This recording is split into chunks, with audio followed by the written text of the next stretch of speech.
My name is Leitha Matz. I've been working in technology for about 20 years now. I am the co-founder and chief operating officer of a fintech company in Germany and Austria. We're moving out to France in the spring. And I have been working with technology teams in the topics of front-end development, of recommendation systems, and we're doing a lot of data management now. What piece of advice would you give to women who are looking to start a career in tech? Starting a career in tech. So I think that starting a career in tech is really, it's available to everybody these days. So tech is everywhere. It's embedded in everything that we're doing. Even jobs that yesterday and 10 years ago didn't have a tech element, they do now have a tech element. So I think it's important to focus for the first part. And once you have the focus on, like, are you going to do front end? Are you going to do back end? Are you going to do data management? What aspect of tech would you like to get into? Look for networks and look for projects that you would like to start working on. One of the pieces of advice that I always give people who are getting started is there something that's like open source that you can help to contribute to?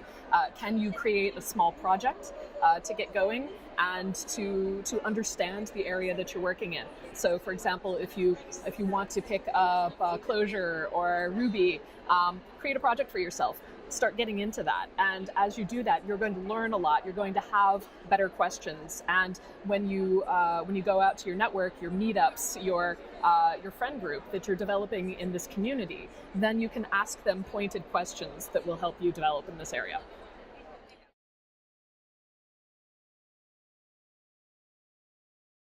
I think that organizations, if this is a goal for them, they really need to look within and see, what are we doing right and what are we doing wrong. There's a lot that we can talk about with unconscious bias. And first, I think making the unconscious bias a conscious bias is a great first step. When you look at your organization, do you have diversity? Do you have women in your organization? Do you have parents in your organization? Is it all young people, or do you have an age range? Are all of your people in your organization coming from like a particular community and a particular perspective? So I think diversity in general is a great place to start. But once you start looking at the makeup of your organization and what your organizational values are, I think it's easy to see where you have gaps, and then you can start correcting them. Because I think the things that are problematic when you look in an organization are, is it, for example, all men of 20 to 30 years old? That would be a problem. and so that kind of an organization needs to ask itself some questions about how supportive, how open, and what its goals are around diversity hiring.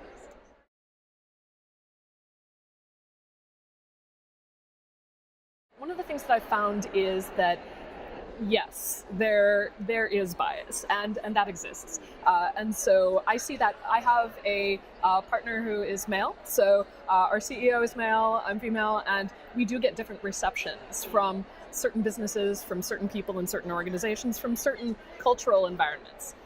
And that is what it is. I mean, you might not be able to change a particular organization, but what you can do is, again, you can find the allies, right? You can find the investors who understand and who get you, and you can make sure that you're not wasting your energy on those organizations that really have a bias about who you are and what you can do. For myself, I like to look at those as challenges. It's like, oh, really? You don't think I can do this? Well, watch me. So for me, I think that the haters become kind of a motivational force. But I do see that, and I think ultimately when we look at the industry, we have to have more women who are in investment and in VC funds. We need to have more women in analysis for startups, for accelerators, and for VC funds as well. So there needs to be diversity across these organizations in order for there to be diversity in the startups that are coming into these organizations.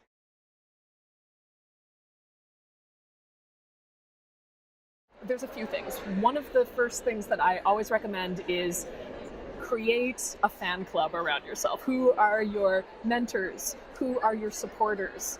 Find those people, the people who are going to encourage you when you have those moments in which you have questions and doubts. Find those people who are going to promote you when you have successes. Those are the people who are going to make it possible for you to continue through the good times and the bad times. The curiosity that you have as an individual is also really important, because technology is change, right? The thing that was essential to companies 20 years ago in technology is irrelevant now, or maybe it's changed over time.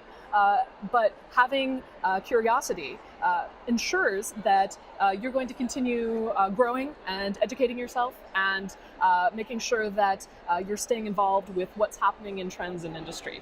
So I think those two things are going to make you more adaptable, and they're going to make you more relevant as we go forward in the future for whatever it is that the future brings.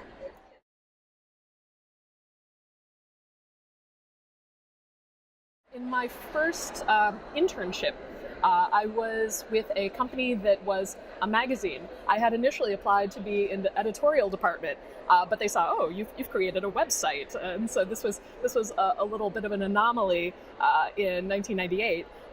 I got involved with the online organization, and there was a woman who was doing Perl development, and I thought that was the most interesting career path that I hadn't been exposed to in my past. And so I learned from her, I watched her, I was really inspired by her, I thought she was the coolest, and she took the time to mentor me and to show me how this was achievable. This was something that I could do as well if I wanted to. And those mentors, those are the people who will enable you, who will inspire you, and will, it's almost like you have a drop-down menu of options, and a mentor can like add an additional option into your drop-down menu that you hadn't even considered was possible. And so look for those people who are going to be your allies, to inspire you, and to guide you on the right path, to give you good feedback, and to tell you like, okay, well, if you've gotten this criticism, is there something to it, or is it something that you should just get past and move away from it because it's not healthy for you? So that's one of the things that I strive to do now in my career, is to be a mentor to younger people as well.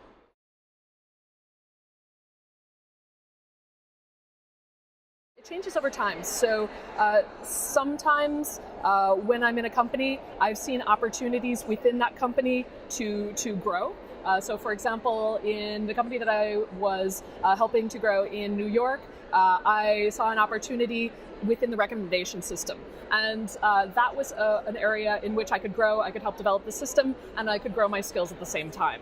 And getting involved with that team and being specific about like, I want this, and this is something that I think I can do, was really valuable for me. And actually asking the question of, if you're working in a larger organization, sometimes you have to ask a daring question like, can I get involved in this team? Can I get involved in this project? What would it take? I actually asked this at one point of my supervisor, what would it take for me to get to a VP level in this organization? And at first he like laughed at me, haha. And then he saw I was serious, yeah. And he really thought about it, and he took the time to help me develop in that direction. But he was also very honest with me about the barriers to success within that organization. And ultimately I left that organization. But the asking the question sometimes opens the door for you.